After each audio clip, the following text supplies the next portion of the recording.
What is retinitis pigmentosa, or known as RP? Retinitis pigmentosa is the eye condition that I have. And today I'm going to be sharing with you about this eye condition.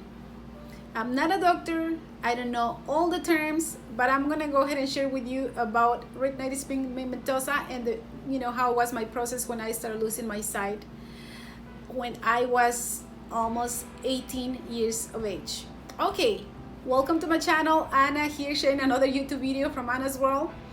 And if you happen to be someone sighted who happened to click on my video, maybe someone shared my video with you, I invite you to stick around. You might know someone that is blind, maybe a neighbor, a friend, maybe someone at home who's losing his or her sight. Hopefully it's not the case. You may be working with the blind population, and you can share my video, to spread awareness that we blind people are part of this sighted society, this sighted world, and that we actually form part of these societies around the world, that we exist.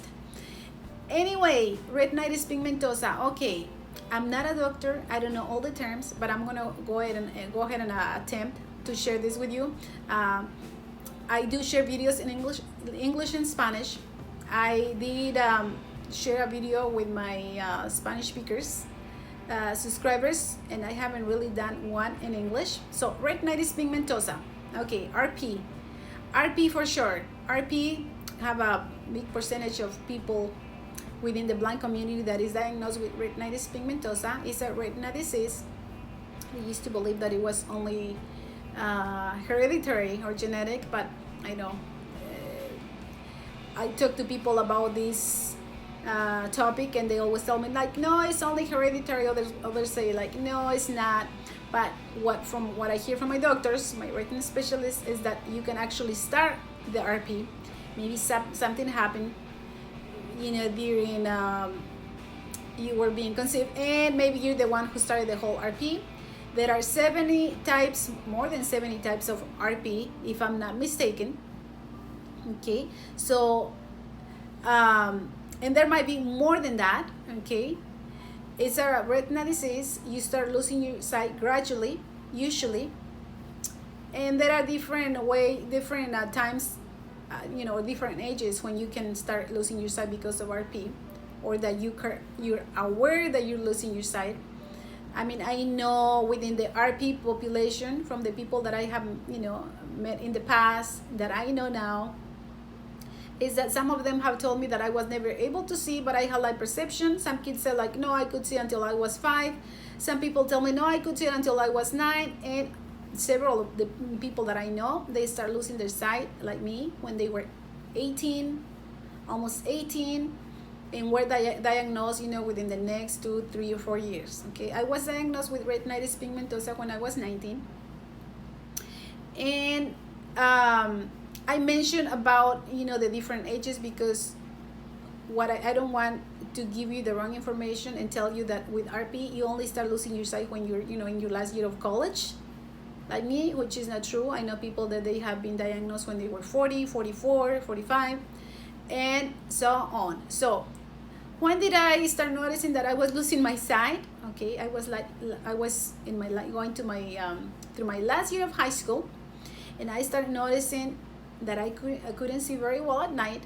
So it's one of the first symptoms with retinitis pigmentosa, that you start having night blindness.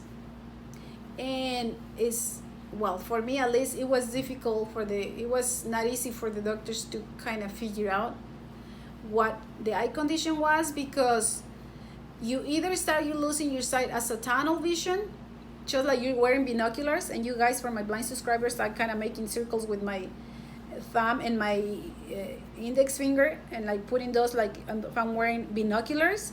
So you either start losing your sight on your eyesight on the around the eyes, and then you have 20/20 vision straight ahead. So it's like you're looking through these binoculars, so you don't really see on the sides. So that's the one that I got, the tunnel vision RP. But there are those people who they start losing their central vision, and they actually could see to the side. So when they talk to you, and I'm moving my head, you guys, my head, you guys, like kind of trying to look at the camera from the side with my left eye. They talk to you like this, and it's interesting because they're talking to you, and when you can still see, they're just on the side looking at kind of on the side, and it starts spreading. Although lately I've been finding very interesting information about that is very confused with Stargardt's. And I move my head, so now I don't even know if I'm actually looking at the camera. So I'm holding my phone, extending my hands, and going back to see if maybe I'm looking, trying to make sure that I look at the camera, which I don't know if I'm actually doing that. But anyway, lately I've been meeting people that is diagnosed with Stargardt's, and they had the gene exam, and they happen to be told that that's not what they have. Or people that tell me, like, oh, I have Stargardt's, but the doctors are not sure. So I did get the tunnel vision, and I was very confused because I started noticing that I couldn't see very well at night. And people used to say hi, from across the street, and they thought that I was a little stuck up, that I didn't want to say hi. But I couldn't see, so I started noticing that I used to pass my house. I know now it's funny and I laugh about it, but I used to pass my house, and I would just realize that I couldn't see. And my younger brother and my older sister, they start noticing that I would bump into things, and I start getting kind of depressed about it. And I was embarrassed because, of course, I'm going through my last year of high school, dating, being embarrassed with the boyfriend, and I didn't even want to go out at night. I mean, I could see very well when there was light, but I started noticing that I start having all these lights, which, by the way, I have those lights now, you guys. I always say that the way I can describe what I start noticing about those lights is like when you turn on the TV and there is no reception on the channel, and there is no real channel. You know how you see all those little dots blinking? That's what I start noticing more and more. A lot of flashing lights, like kind of just flashing lights everywhere, which I have right now. And I start having headaches, horrible headaches, like really, really bad headaches. I was on my bed for 30 days, being horrible. They took me to all these doctors. They said that I had bacteria in the stomach, that I had this, that I had that, but they couldn't figure out anything about the eyes because my mom took me to an optometrist, and he said I was fine, of course, because I can see 20/20 straight ahead, and I could read everything. But more and more I start having all those lights, like fluorescent lights, that they would just start flashing, go from the right up. I'm touching my right eye, you guys, and they would just start going around my eye like on a circle, or they would go from one eye across my nose to the other eye and then go back. I'm using my finger, you guys, for my blind subscribers. So it would start on my right eye, would go up on my eye, go across my nose, below my left eye, and then circle my left eye, go on top, and then go back like an infinitive sign, which I still experience that. And I always say that I'm almost totally blind. I only have light perception. I don't even see shadows anymore, but I know it's day or night. I'm looking around, seeing the lights bother me. As an RP patient, if you want to call it, I use my sunglasses all the time, out there. Even inside, if there is too much light when I go like stores like Target, Walmart, those locations, because we RP people are very sensitive to light, and I don't know for everyone, but I do have chronic headaches that never went away after that month of being on bed. My chronic headaches never disappear. They're actually there. I don't even know. I guess I have learned to live with those headaches, which are horrible. And if I don't wear my glasses, they get really bad. But anyway, so I started losing my sight, and no doctors were able to figure out until my mom took me to this retina specialist. here in the city of Anaheim, and it was a Brazilian doctor. And I don't know how, I forgot how we found out, but my mom took me there. I told them about that I couldn't see very well at night, that I couldn't see on the side, that people would say hi. So he didn't even check anything else. He closed the door. He turned off the light. He sat in front of me. He told me to look straight ahead. And he put his finger, I'm putting my hand in front of me, you guys, with my index finger pointing up. And he said, look at my finger, okay? Do not look to the left or right, which I'm trying to. And it's so weird, you guys. I lost my sight gradually, little by little. And very often when I look at things, I think I see it, but it's just in my mind. Like right now, I think I see my finger, and if I move it, I swear to you that I see my finger moving, but it's not. It's just, I feel the motion, I guess. So he put his finger in front of me and told me, look straight. And then he started moving the finger to the right. I'm moving it to the right, just looking straight. And he told me, tell me when you stop seeing my finger, okay? And if I try to look, he said, like, don't move your eyes don't look to the right. Look straight ahead. And then he would do it to the left. And then right away he told me, you have retinitis pigmentosa. So I know some people have asked me, how do you know if your children are having retinitis pigmentosa? For those, people who have retinitis pigmentosa and then they have children that they're able to see. I would say, like, check that. Check if they're having all those lights. I mean, this is confusing for small children, because I know people that their kids are, going blind, and then they have flashing lights, and they don't even know how to explain that. But you start having a lot of lights, like when you're out in the sun, and then you come inside, and you have to adjust your sight, and then you kind of rub your eyes, and then you have all those lights because of the, pressure in the eye pressure that, when you rub your eyes. So you have all those flashing lights. That's how I kind of describe for someone sighted, so you're able to understand.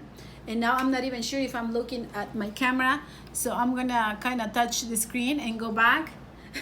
Hopefully I'm looking at the camera. And so you start having all those flashing lights, that the little dots everywhere, which I still have now, like, when you switch the TV channel, and then you can see at night. So he told me, you have retinitis pigmentosa. It's a retina disease. You're gonna go blind, totally blind. You might have retained some light perception, and there is no cure. It's genetic, and there is no cure. Thank you very much. And he left. He never referred me to a Braille Institute, rehab for the blind. Nothing at all. When I went to check out, crying out there, they told me that he had prescribed, some sunglasses with whatever specific light that would help me to, because we people with RP are sensitive to light, blah blah blah. I get very depressed, very very very depressed, and I stopped eating for 2 weeks. I wanted to die. I wanted to die. And I remember that I would only talk to my favorite aunt, my auntie Tere. She's my number one person in the whole wide world. And I would only respond to her. I would just drink something that she would give me, but I didn't want to. I went through that whole, the grieving process that most of us, go through. And I would say, like, losing your sight, and I'm sure that is the same for other, parts of the body. Is like when someone dies, you go through that process of denial, like, no, this is not really happening. That's not true. My mom went through the same thing, like, oh no, they're crazy, I don't think it's true, whatever. And then you go through the second stage, where the bargaining stage, where you try to bargain and say, like, oh, she will, like, maybe if you eat carrots every single day, or people would tell her, fix this, fix that, she whatever. And then she started listening to, being from Mexico, she started listening to people like, if you liver, I hate liver. My mom gave me liver for a whole year that was not really cooked, because you were supposed to recover your sight with that. So you start kind of like saying like, yeah, maybe if I have this or I have that, then the vitamin A thing, which one of my friends actually had it, and then he just ruined his liver with all those 5,000 milligrams of vitamin A, blah blah. You start kind of bargaining, like say, okay, if I do this, whatever. And then you go into the sad and the depression stage, where you just fall in the hole and you're depressed. You think that your life is over, you don't want to do anything else, blah blah blah.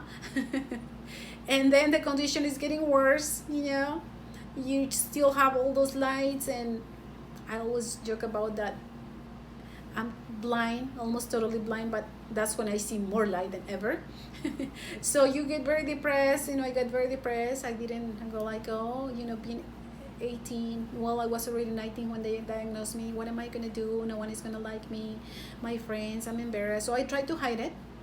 I hide it.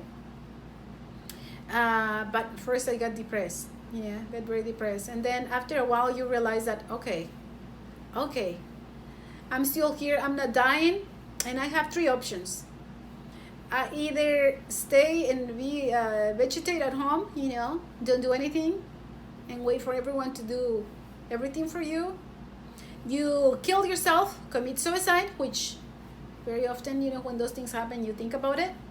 I did. It's like, why do I want to be here if I'm not gonna, be able to do anything? I used to cry and cry and cry. And or you just get out there and do whatever you need to do as a blind person, and so that's what I did. But of course, being depressed, getting depressed a lot, and then you go into the next stage, kind of trying to maybe thinking that maybe there is hope, that you can still contemplate the idea, like, maybe, maybe I can still move on. And then you start meeting, some people that is blind. I used to work as a waitress at a coffee shop, and I remember there was a couple, they were about 50, and I'm, 19, almost 20, and they used to come to the restaurant with their cane, and I was the waitress and the cashier. And I remember seeing them coming, order food, and then use for they used to ask for their food to go. And not even without knowing blind people, I used to just get out there, and whenever it was there, I would have to call out their number. I would just get the food and go out there and give it to them in their hands. And then but it's like you still in that process of like, no, I'm not going blind, I'm not telling anyone. You're embarrassed, you're so embarrassed and depressed that you don't want to tell anyone, especially because once they see you with a cane, it's very typical, your friends disappear. They don't even know what to do around a friend that now has a cane. And I remember telling my friends, oh, I can't see very well, I'm losing my sight. And they was like, oh, you're just kidding. Oh, you're crazy. They wouldn't even pay attention, right? So I left that job and moved to a Mexican restaurant. This guy opened up a Mexican restaurant, asked me to go and work for him. So I did. And they did a grand opening, and this couple came. So that was my opportunity. I went and introduced myself. And I told them that I was a little shy, but that I was diagnosed with retinitis pigmentosa. And that I just wanted to ask for help, I don't even remember it. That's how I said it, but I probably did. I don't know. And the guy was so funny. He was 50. He goes, oh, I'm Dan Brown. I welcome to the club. I have retinitis pigmentosa. I'm an attorney. This is my wife. She has a master's degree in speech, whatever. Oh my gosh, I became friends. They are the ones who invited me to their house. They show me how Braille look like, how the program, the screen reader that they use with their computer. He was working as an attorney. He was so funny, like many blind people love to talk like we do. And I don't know, she gave me a cane, She gave me some mobility lessons. She showed me this is how you use a cane, blah blah blah, and I lost contact with them. I wish I could find out where they are. Lisa and Dan Brown. And I could, of course, I had 20/20 vision straight ahead, so the place was really nice and decorated. He has all this painting on the walls, and he did him, he was like, I'm a painter, I'm blind, and he was so funny. And so that helped me. They told them that I actually wanted to, my dream was always to go to school and get a college degree and whatever. I wanted to be an architect, but of course I go like a blind architect is not going to be possible, whatever. She took me to the ophthalmologist, this French ophthalmologist, who he was very nice, spoke Spanish, and he's the one that told me there is a Braille Institute. I called the school, a volunteer went to my house, picked me up. She had these blind twins who were older, studying in Japan, so I was amazed by that, blind and alone in Japan. I was crying when I got to the Braille Institute. I went, wearing my heels and my braces and my makeup and my long curls. Remember, always remember trying that. I always enjoy, wearing, whatever was in fashion. And I was very depressed, and I started looking people kind of walking with their canes, bumping into things, trying to find the restroom. So I get very depressed, but I made some friends. And from there,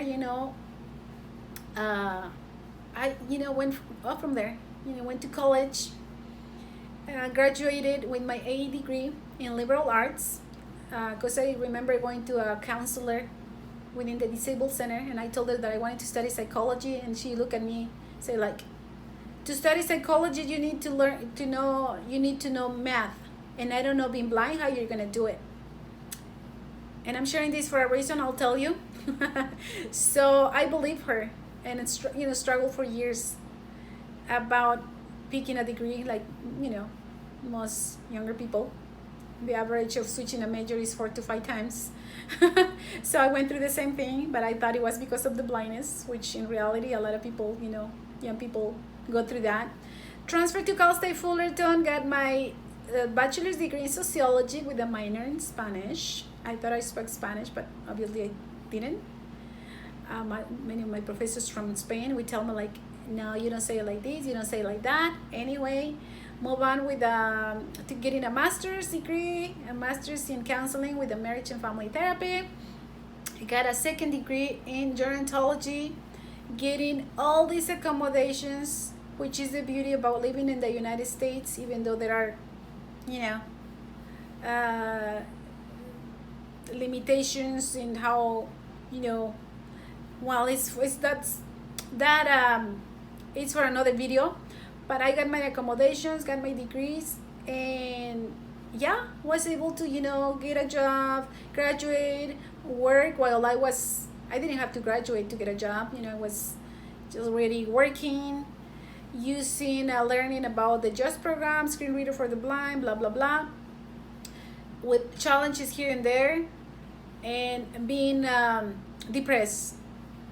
The final stage, 5th stage of the grieving process, accepting. I don't know, that's such a complicated stage that I don't know if many people has. I don't know, very often they tell you like, oh, you have to accept it. But why do I have to accept the blindness? Why? I always talk to people about this whenever they tell me like, oh, I'm so happy about being blind. I go like, not me. If they have the cure for RP, please tell me and I'll go there right away, right now. I just hear a guy saying that he's very happy about being blind. I go like, no, I'm not happy about being blind. I'm happy about my life and things that I do. But if I could see, it would be better. So, RP is a condition that you start losing your sight little by little. You start with night blindness. Happens little by little. It's difficult to figure out, especially if you're the first one in the family. There are different types of RP, more than 70, probably more. Over 2 years ago, FDA approved the first RP surgery, which is not really a surgery, um, the Luxerna for children, for RP type 65, I believe it's 65, yes. If you come from parents who have RP, sometimes the kids start losing their sight when they're little as well. I mean, I know all these people that they're the only ones with RP, and I know all these people that they have 2 or 3 children with RP, which I don't really want to say that this is the age when you get RP, but it's it's important to check your eyes whether or not you have an eye condition. Go to the eye doctor, go to an ophthalmologist, check your eyes. Take the children, because it's very common that my parents never took us to the eye doctor, never, no one. Up to now, I don't even think my family, siblings, sisters, brothers, or nieces and nephews, I don't even think they have checked their eyes for RP. But it's critical that you go to the doctor, check your eyes. It's common, I guess, that we get in denial, but please don't. Nowadays, we have a lot of eye conditions going on. Macular degeneration, which is very common among older people, very common among people that is age 55 and older.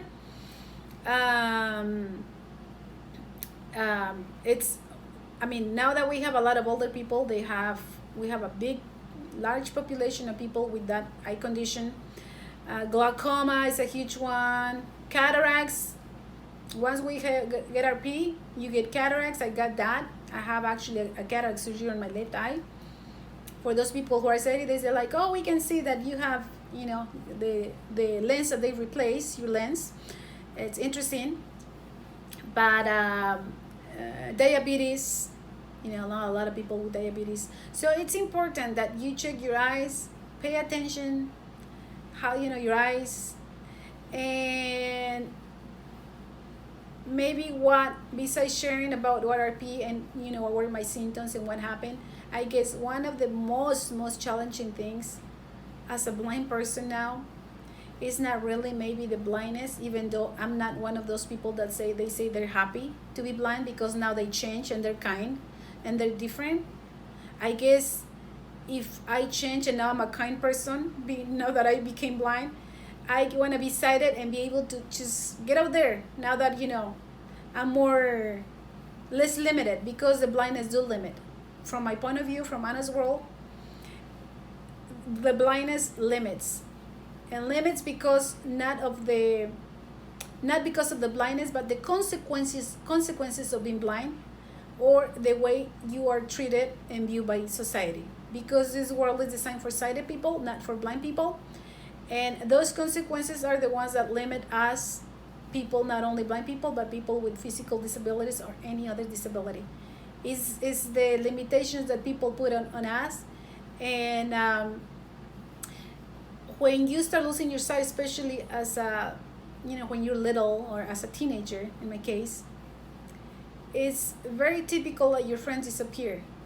And even when you're older, people don't know how to react towards a disability. They don't stick around, they leave. I remember all my friends left, and I start losing myself little by little. So I was embarrassed to use a cane. I started going to the community college once I met these friends, and I refused to use my cane. I used to sit at the front of the class, not being able to see very well, but I could see, if I sat at the front. I wouldn't tell anyone. I would bump into trash cans. I was embarrassed. And my friends from college, once they saw me with a cane, because, you reach a point where you just use a cane because they think you're drug or something. You bump into things, and you rather you reach a point where you understand that you rather people know that you actually have an eye condition than that you're stupid and you're drug or something. So I start, carrying a cane, my white cane, and my friends stopped hanging out with me. They thought it was weird. They would pass, when I was waiting for the bus and standing there, they would just pass and look at me, and I could still see them. So that's one of the most difficult parts when you're going blind. When you get older and you have a partner that is sighted, and which was my case, they say they leave because they don't want to live with a blind person. You're right. It's very common. I hear people that the husband left, the wife left, because of the blindness. And with RP, I mean, you go through years being able to see straight ahead, so you can hide it, and they guys don't really think that you're actually serious. This is so interesting and weird.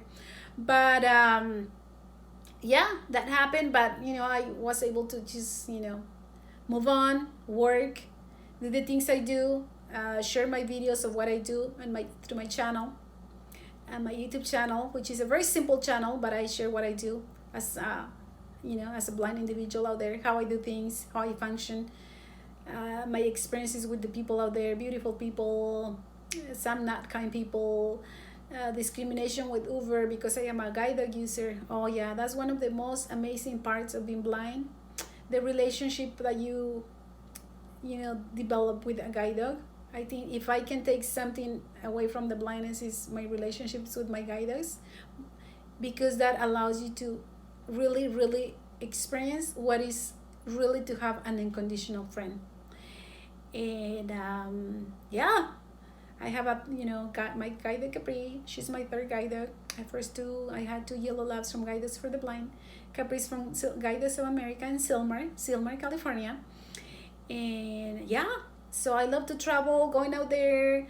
I enjoy everything, and whenever I go to new places, I wish I could see. I do, because this world is so beautiful. And then I have to wear my glasses because the sun is, worsens my headaches. But yeah, I'm going all over the place as always. But those are the symptoms. That's how I was diagnosed. That's how friends disappeared. That's how the grieving process. That's what I have done. Continue working, doing. I love reading. I use the iPhone, which has given me oh my gosh, so much. I do so many things to my iPhone. I have a video prepared for you for next week on Apple's anniversary on how the iPhone has given me freedom. And the challenges are every day. People always ask me, what's worse? What do you think is worse, being born blind or losing your sight later in life? And I go like, oh my gosh, I don't know. But for me, I only share what I from my world, from my experience. So I'm glad I was able to see things. But I see people that they were born blind happier. For me, I'm glad I was able to see. I don't want to choose either one, but it's already there. And yeah, I going all over the place. But that's for now what I can share. It's I guess the biggest challenge, it's not being included, is the discrimination that happens with many groups, not only with the blind, but we are very excluded in many ways. But in the United States, I'm blessed. We have the American with Disabilities. And the challenge, I always say that when they ask me what is the biggest challenge, and I said the challenge starts in the moment that I wake up and I put my feet on the floor. That's when my challenge starts. It's you have to watch every single step that you give out there. A lot of the blind people, they say like, no, you're just negative. And I say, no, well, that's why I say Fromannasworld, because it doesn't have to be like that for anybody else. We're able to enjoy, be happy, get married, have children, just do whatever we need to do. However, for me, from the moment that I wake up, that's the challenge, because it's not like I just get up and run. Very often I say that I think I'm a ghost and I go through the walls. If I'm not careful, It's not like I can just run on the street and say like, okay, there is the crossing line and, go push the button and run. No, I have to count every single step that I give out there. Not every single thing, but, just to make my point that we have to, it's mentally tiring being blind. Very mentally tiring. At times it could be very isolating, because you could be in a party, with all these people, and you can just be sitting there by yourself and feeling lonely. But then it's really up to you. And this applies to any person out there, not just to the blind or any other disability. It's really up to you to get yourself involved and find purpose and meaning and find things that you like, and I end up studying psychology, and I wanted to go back to the counselor and tell her like, okay, I did it, and being totally blind, got all these A's. So, it's what else can I say? I'm going all over the place as always, but that's my experience, a little bit of my experience with RP. Nowadays, gonna let you with this. We have so much advances within the RP cure. Foundation Fighting Blindness is very involved in the whole research. We have more than 200 trials going on around the world, within the retina research, and there is hope. There is a lot of hope. We have trials that are on the second and third phase, and it's even if it's not for us, my generation, I really hope that in the near future they're gonna have the cure for many of our younger people. And hey, I still have hope. My retina specialist says that my optic nerve and cornea are very healthy, and he always suggests like, no, don't go and do all these crazy things in your eyes trying to find cure that there is no, we don't have it yet, and don't damage your eyes. So that's my suggestion. Don't let anybody touch your eye, and just because then you won't be a candidate for any cure that is coming up. Okay, I'll stop here. Thanks for watching. If you know of anyone who could like to hear my simple story, go ahead and share it. Anyway, thanks for watching. Email me. I'll go ahead and share my email here, my fan page, my Facebook information, Instagram, and so on. And I really want to say thank you to the people from the Be My Eyes application, the Be My Eyes volunteers who give out your time, your hours, to help us blind people through the smartphone, or in my case the iPhone camera, people with Android, and help us to function describing things over the phone. And even though you're on the other side of the United States, or in England, or in Australia, you are actually being our eyes and volunteering that time to describe things for us. So for those who are new to my channel and you happen to be watching my video, go ahead and check the application Be My Eyes. You can subscribe as a sighted person, as a blind person, and through that camera you can volunteer hours. You can actually call someone sighted who volunteers, and they describe things for you when you are at home. Anyway, I call and they describe my blouse. They told me that my makeup was okay, and they told me if my camera was centered. But once I sit and get up to do the record, I don't know if I move the camera. So that's why I began my video by kind of using my hands to kind of center myself. And now that I've been talking and moving, I don't even know if I'm looking at the camera. So I'm gonna stop right here, and thanks for watching and visiting my channel. Thanks so much, and I'll see you next time. I'll hear you next time, or I'll talk to you next time. Bye, you guys. Bye.